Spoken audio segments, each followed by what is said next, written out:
প্রিয় দর্শক, আসসালামু আলাইকুম। দর্শক, আপনাদের প্রীতি ও শুভেচ্ছা জানিয়ে শুরু করছি আমাদের আজকের প্রতিবেদন। তো দর্শক, আজকে আমরা এক অসহায় মেয়ের গল্প তুলে ধরব, যার নাম হচ্ছে আলিফা।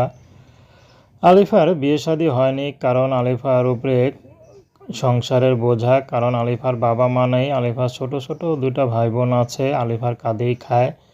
তো আলিফা তাদের নিয়ে অনেক স্বপ্ন দেখে। যেহেতু আলিফার বাবা মা নেই, আলিফা নিজে কিছু করতে পারেনি জীবনে, তো আলিফা চাচ্ছে ভাই বোনকে কিছু করে দিতে। তার ভাই বোনকে নিয়ে আলিফা খুবই স্বপ্ন দেখে, কিন্তু এদিক দিয়ে যে আলিফার বিয়ের বয়স পার হয়ে যাচ্ছে, সেদিকে কোনো খোঁজখবর নেই।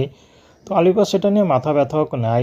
তো অনেকেই বলে, পাড়া প্রতিবেশী কথা মুখ তো আর বন্ধ করা যায় না। তারা বলে বিয়ে শাদীর জন্য হয়তো অনেকে বাজে কথাও বলে ফেলে। আসলে কথায় কথায় হয়তো আলিফা কারোর সাথে প্রেম করে বা গোপনে বিয়ে করে, মানে অনেক ধরনের কথাই বলে। বা ইয়াং মেয়ে কীভাবে একা থাকে। তো আলিফার তখন খুব খারাপ লাগে। আসলে উপরে আল্লাহ হয়তো দেখছে যে আমি কি করেছি বা কী করতেছি।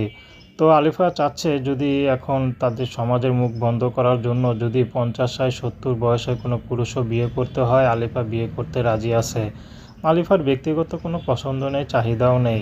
তো আলিফা যাকে যাকে আলিফার জীবনটাকে ভালোবাসতে পারবে, আলিফা তাকেই বিয়ে শাদী করবে। তো দর্শক, প্রেম ভালোবাসার সাহায্য সহযোগিতা বিয়ে শাদী করা একান্ত আপনাদের ব্যক্তিগত ব্যাপার। আসসালামু আলাইকুম।